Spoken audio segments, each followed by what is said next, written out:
0-10 के तपाईलाई थाहा छ एउटा देशले विश्वकपको नकआउट चरणमा जित्न 88 वर्ष कुर्नु पर्यो?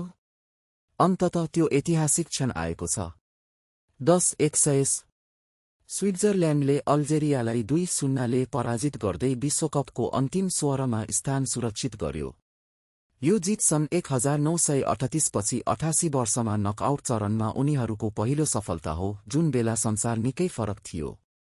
धेरैले सोच्न सक्छन् कि 88 वर्षपछि समय फेरिएको छ र अब स्विट्जरल्यान्ड अगाडि बढ्न सक्छ।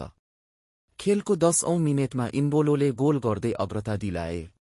लगत्तै दोस्रो हाफको सुरुमै नोएले अर्को गोल थपेर जित सुनिश्चित गरे। विशेष गरी 20 वर्षका जोहान मान्जाम्बीले इम्बोलोको गोलका लागि उत्कृष्ट पास मिलाएका थिए। उनी सन् 1966 यता विश्वकपमा 5 गोलमा 3 गोल 2 असिस्ट संलग्न हुने सबैभन्दा कान्छा खेलाडी बनेका छन्।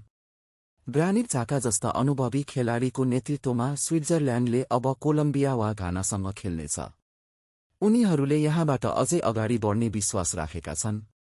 100-120 स्विट्जरल्यान्डको यो ऐतिहासिक जितबारे तपाईको के विचार छ? कमेन्टमा बताउनुहोस्।